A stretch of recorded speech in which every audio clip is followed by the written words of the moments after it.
자, 안녕하십니까. 전든 미자입니다. 2월 4일 오전 뉴스 브리핑 시작하겠습니다. 자, 어제는 147건의 신규 코로나, 12,421건의 누적 코로나로 마무리되었습니다. 예. 오늘은 드디어 기다리고 기다리던 국경 개방에 대한 뉴스, 어저께 발표됐는데, 제가 좀 보면서 오늘 아침 뉴스에 발표하려고 제가 좀 정리를 해봤습니다. 예.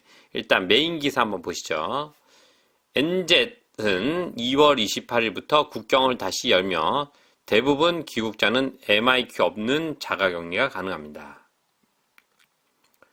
정부는 2월 27일부터 호주에서 온 키위를 시작으로 국경을 다시 개방하고 고위험 예방접종을 받지 않은 여행자를 제외한 모든 여행자에게 MIQ 시스템을 종료합니다. 그러니까 이제 예방접종을 받지 않는 사람은 이제 계속 이제 MIQ를 해야 된다는 겁니다. 자신다 하던 총리는 국경이 다시 열리면 모든 사람들이 자가격리가 허용될 것이라고 확인했습니다. 어제 아침에 오클랜드에서 열린 비즈니스 NZ과의 연설에서 아더는 코비드 이전과 이후의 삶이 있을 것이라고 말했습니다. 우리는 그의 목적지에 잘 가고 있습니다. 그러나 우리는 아직 거기에 도달하지 못했습니다. 아더는 뉴노멀로 가는 길을 제시하면서 먼저 팬데믹 초기를 되돌아보았습니다. 나는 우리가 최초의 국경 폐쇄에 대해 논의했던 비상 내각회의를 기억합니다. 첫 번째 단계 국가별로 이루어졌습니다. 우리가 매우 여행자에게 자가격리를 요구하기로 결정한 순간을 기억합니다. 당시 자가격리를 하지 않은 사람들로부터 발생한 사례를 기억합니다. 그리고 거의 2년 전 4월 10일 관리형 격리 및 검역 시스템이 구축된 것을 기억합니다. 이거 뭐 좀 헛소리고, 지금 해외 여론이 지금 유전들 이상하게 보고 있으니까 그러니까 그러면서 이제 이게 어차피 총리한테로 화살이 가게 돼 있습니다. 그러니까 이제 의식을 한 거죠. 의식을 하면서 제가 볼 때는 이제 좀 안 되겠다. 이제는 좀 자기도 좀 바뀌어야 되겠다 생각한 것 같아요. 뭐 잘한 건데 일단은 이것도 뭐 제가 근데 이것도 이제 뭐 일단 플랜의 하나이기 때문에 한번 제가 정리를 한 걸 제가 읽어드리겠습니다. 예. 2월 3일 자신다 아던 총리는 국경 재개방 5단계 계획을 발표했습니다. 뉴질랜드 입국한 사람들은 격리시설에 머무르지 않아도 됩니다. 단 백신 접종을 완료한 사람만 자가격리 자격이 주어집니다. 1단계 2월 27일 그러니까 2월 10일 밤 자정부터 호주에서 오는 백신 접종을 완료한 뉴질랜드 시민권자, 영주권자는 격리시설에 머물지 않고 자가격리. 그러니까 28일부터죠. 이제 사람들은 예방접종 받은 사람들은 뉴질랜드 시민권 영주권자만입니다. 예. 2단계는 3월 13일, 그러니까 3월 13일 자정보다 3월 14일부터 호주와 다른 국가에서 오는 백신 접종을 완료한 뉴질랜드 시민권자 및 영주권자는 자가격리 시설에 머무르지 않고 자가격리. 또한 중요 근로자, 숙련 근로자, 중위임금의 일정을 받는 사람도 입국 가능하며 워킹홀리데이도 제도도 단계적으로 재개. 왜냐면 지금 너무 일할 사람이 없으니까 지금 그래가지고 워킹홀리데이 여는 것 같습니다. 예. 이제 우리가 해당되는 부분은 여기부터인데 3단계 4월 12일, 4월 13일부터 2학기 입학을 앞둔 약 5,000명의 학생 비자와 소지자와 관련 비자 요건 충족을 하는 임시 비자 소지자에게 국경 개방 확대. 이거는 아마 좀 작년 말부터 얘기했던 그 약간 스페셜한 학생들, 대학교 학생들인 것 같고, 이것도 이제 우리랑 별로 관련이 없고, 4단계 7월부터 한국, 호주, 미국, 영국 및 비자 면제 국가에서 오는 여행객에게 국경 개방 또한 새로운 고용주의 취업 비자 소지자에게 국경 개방, 조만간 이민부 장관이 세부 내용 공개 예정. 요게 이제 저희가 들어가는 건데, 근데 이것도 7월부터라고 하면은 이게 좀 애매해요. 어차피 지금 현재 그 유학법 자체가 학생 비자 소지하지 않으면 학교를 시작 못 하거든요. 그럼 7월부터 들어오는 거 비자 재개에 대한 내용이 없는데, 그럼 이전에 비자를 한국에서 다 받아올 수 있게끔 해주면 7월에 들어서 바로 맞바로 시작이 되는데, 지금 이 경우에는 잘 모르겠습니다. 제가 지금 이 경우에는 지금 좀 더 자세한 내용이 나와야겠지만, 그러면 한 4월 달에 뭔가 나와서 5월 달에 비자가 신청이 들어가야 된다는 얘기예요. 그거 없이는 요거는 좀 관광만 가능하다라고 들어갑니다. 5단계 10월부터 나머지 국가에서 오는 모든 방문객에게 국경이 개방되며 일반적인 비자 절차 재개. 그럼 10월부터라고 봐야 되는 건지 10월부터는 이제 내년이 되는 거죠. 그렇기 때문에 세부 내용이 나와봐야 지금 만약에 4당 7월부터가 그 비자 면제 국가에서 오는 사람들이 다 여행 외에 뭐 학생 비자 가능하다면 요때 가능하고 들어올 수 있겠지. 막 들어오겠지. 그래서 이제 뭐 3개월 관광 비자 받아 들어와가지고 어떻게 하는데 그 사람들도 빠르면 4학기부터 다니. 4학기는 좀 어떻게 할지 모르겠네요. 일단 세부 내용이 나오는 거 보고 조만간 나온 거 보고 해야 될 것 같습니다. 그러니까 저희가 지금 보는 거는 7월부터인데 이게 약간만 아다리가 이상해지면 10월부터로 가기 때문에 요거는 세부사항이 좀 나오는 거 보고 더 이상 얘기를 해야 될 것 같습니다. 검사와 관련한 모든 입국자들은 공항에 도착하자마자 3번의 신속 항원 검사를 할 수 있는 검사 키트를 받을 것입니다. 하나는 01일째 사용하고 하나는 56일째 사용할 수 있으며 나머지는 예비용입니다. 어느 검사든 양성이 나오면 후속으로 PCR 검사를 받아야 합니다. 하여튼 more than nothing인데 뭐 하여튼 잘 하고 있는 것 같기도 하고 일단은 뭐 결정을 했겠죠. 너무 외부 여론들이 너무 안 좋아지니까 제가 볼 때는 방법이 없었을 거라 생각합니다. 예. 자, 다음 뉴스. 지속적인 전염병에도 불구하고 해외여행은 젊은 유전인을 유혹합니다. 이 여행이라고 돼 있는데 그건 아닌 것 같고 유전인들 대유행으로 인한 숙련 노동자의 두뇌 확보가 젊은이들이 해외로 나감에 따라 두뇌 유출로 바뀌고 있다는 우려가 있습니다. 그러니까 이제 두뇌 유출이죠. 이제 나가지도 못하고 여행도 못 다니고 하니까 아렌젯이 말한 사람은 전염병이 끝나기를 기다리는 것이 지겹고 코비드-19과 함께 주사위를 굴릴 준비를 했습니다. 스태트 엔젯은 임시 이주 수치에 따르면 2022년 4월 이후로 매월 입국하는 사람보다 출국한 사람이 더 많았습니다. 가장 최근 수치 11월까지 연간 4,000명의 순손실이 있었다. 아담 디버그는 그달에 파트너와 함께 멜번으로 이사한 변호사입니다. 부부의 결정에는 생활비가 포함되었습니다. 임대료는 웰링턴과 비슷했지만 호주의 소득이 높기 때문에 집세가 더 저렴하다는 것을 알게 되었습니다. 맞아요. 지금 여기도 임대비 취소고를 가지고 수입은 작고 하기 때문에 조금 머리 굴리면 나가는 사람 많이 나타납니다. 지금. 네, 그래서 요것도 좀 문제인데 지금 빨리 자유롭게 왔다 갔다 하면서 집값도 잡아야 되고 참 여러 가지 문제들이 많네요. 이거 어떻게 해결할지 정부도 머리 아프겠습니다. 아무튼 그렇게 알고 계시면 될 것 같습니다. 자, 다음 뉴스. 국경을 다시 열었지만 높은 사례 수에 대한 경고와 함께 기쁨. 2022년 2월 3일 정부는 2월 27일부터 호주에서 오는 키위들을 시작으로 국경을 다시 개방하고 고위험 예방접종을 가져온 여행자를 제외한 모든 여행자는 MIQ 시스템에 종료합니다. 아까 말씀드렸지만 주사 안 맞은 사람도 이제 받는 거예요. 이제 근데 영주권자, 시민권자. 근데 그 사람들은 MIQ를 해야 된다. 그 외 사람들은 2월 28일부로 MIQ가 끝난다. 거의 700일 동안 22만 명 여행자가 그 의문을 통과한 후 자신단 총리는 이것이 우리 MIQ 시스템의 종말의 시작이라고 말했습니다. 아던 총리는 어제 호주에서 온 백신 접종을 받은 키위들과 중요한 근로자들이 함께 입국자와 위한 자가격리 도입을 국경 단계적으로 재개방이 2월 28일부터 시작될 것이라고 말했습니다.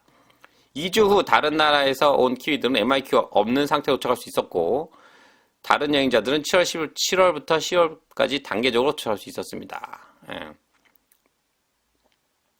2년 전 1월에 74만 1,574명이 입국했습니다. 지난달 15만 5천 명이 조금 넘는 사람들이 도착했는데 이는 코로나 이전에 가장 조용한 날보다 적었습니다.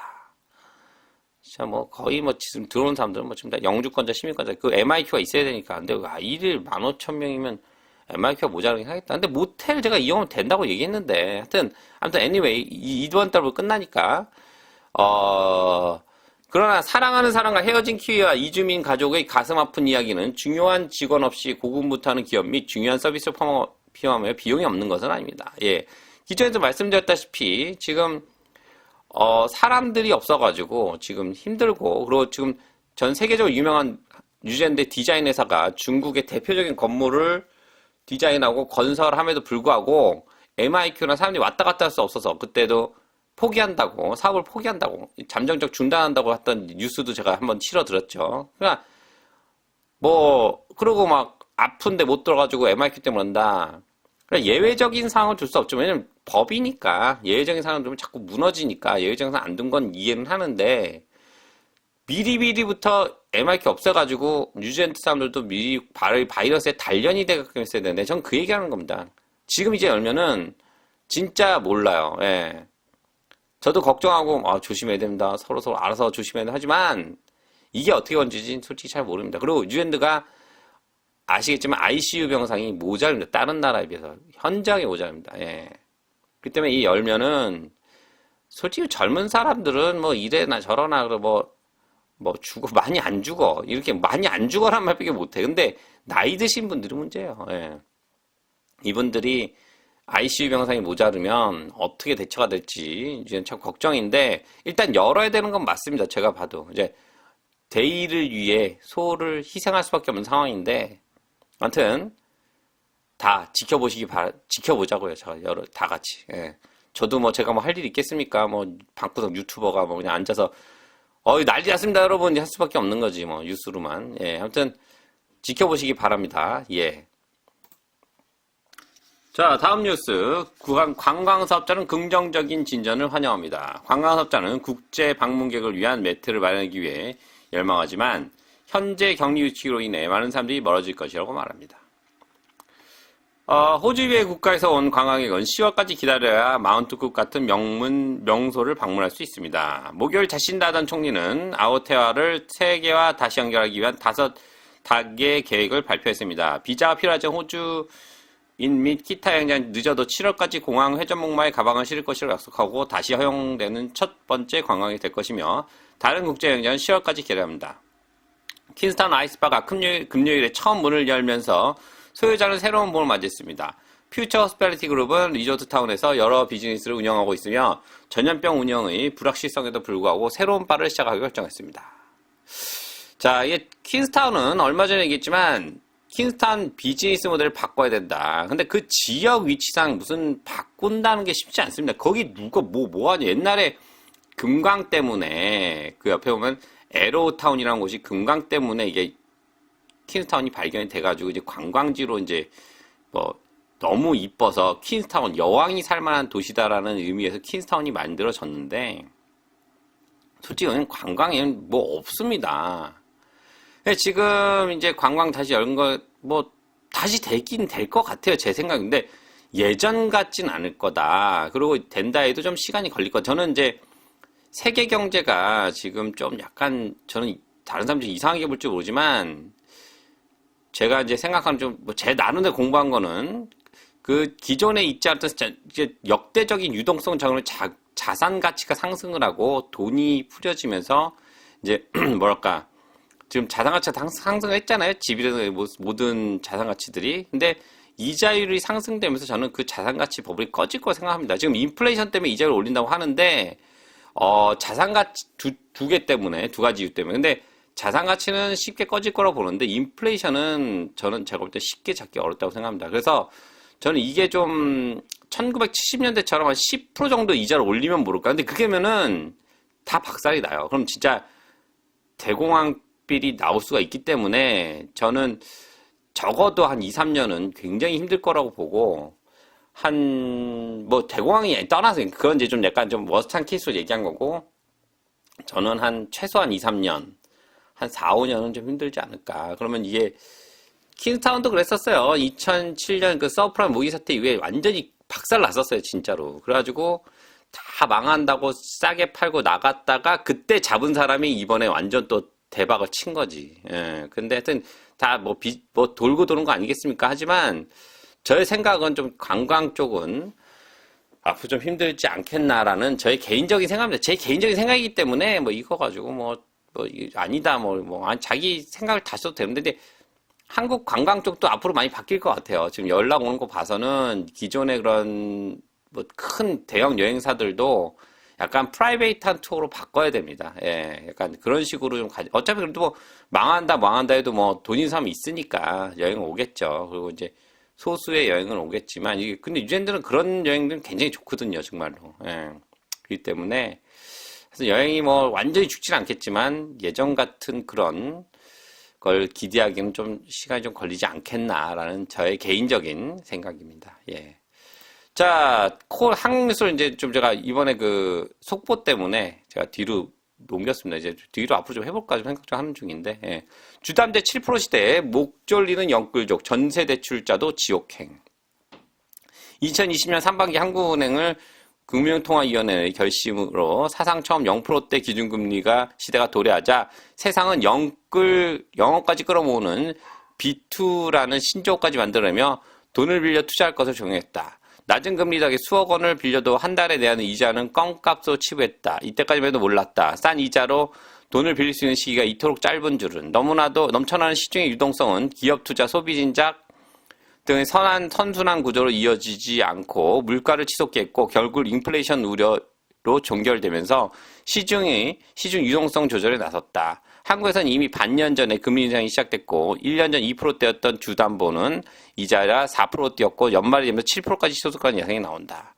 기대감을 한껏 높이며 행복한 투자를 유도했던 금리 대출자도 목을 조이고 있습니다. 뭐 아까 얘기했던 약간 제가 생각했던 거네요. 예. 지금 난립니다. 이자율 올라가면 영끌족. 제가 계속 사람들이 모르겠어. 저는 제가 이자가 사상 최저라 그러면 언젠가 올라간다고 생각하지 않을까? 이자가 그렇게 간다면 말이 안 되는 거잖아요. 예. 너무 그러면 자기 생각만 한 거지. 그러니까 이제 올라가는데 당연히 올라갈 건 뭐 그리고 뭐 이제 유동성 작업으로 지금 뭐 다 자산 가치가 뭐 올라가고 인플레이션 올라가니까 이제 나 잡아야죠. 뭐 이거 뭐 계속 인플레이션 어떻게 해? 그럼 계속 저금리로 가고 유동성을 풀면은 뭐 빵값이 갑자기 뭐 오늘 1,000원 하다가 내일 10,000원 하면 어떻게 그게 그거요. 근데 이제 빚낸 사람들은 이제 머리가 아픈 거지. 예. 하여튼 뭐 그렇습니다. 예. 다 알아서 잘 플랜 짜셔가지고 자기 알아서 셀프 프로텍 하시기 바라겠습니다. 예. 자, 마지막 뉴스. 밤에 못 사갈 정도 명동의 새까만 매장 줄줄이 백화점만 딴 세상. 뭐냐면 이게 뭐 읽어드릴게요. 일단은. 예.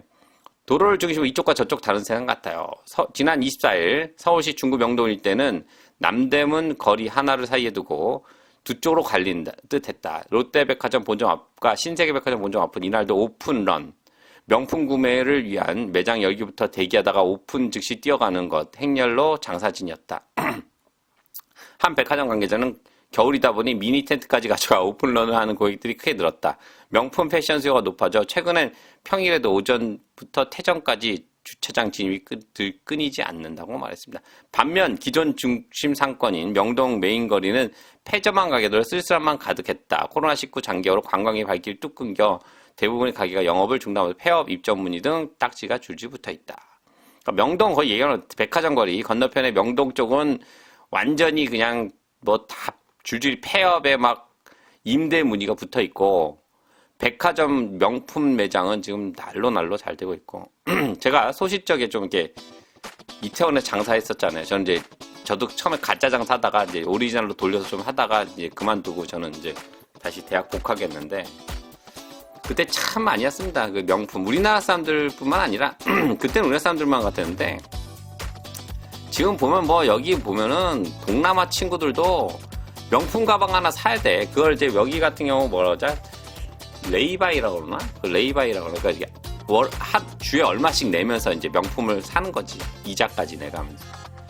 그렇게 가면서 가방 하나 들고 다녀야 되나? 난 지금 그 가방 좋아하시는 분들이 저를 이해 못하겠지만, 뭐 그렇게까지 해서 아니, 근데 사는 건 그저 그런데 가방 하나 들고 있다고 행복할까? 그것도 모르겠어요. 예. 그냥 가방이 이쁘면 되고 하는데 모르겠습니다. 그래서 요즘 명품 자체가 되팔고 하니까 그런 시장 형성이 돼서 그런 것 같은데 하여튼 이렇게까지 줄가 좀 많이 비교되는 세상이겠죠. 그래서 뉴스까지 난 것 같은데 아무튼 그래서 이런 세상이 있다라고 제가 말씀드린 겁니다. 하여튼 어떻게 유지랜드 미실장 오늘 뉴스 어떻게 괜찮았나요? 예, 앞으로 또 새로운 뉴스로 발빠르고 손빠르게 올리도록 해보겠습니다. 감사합니다.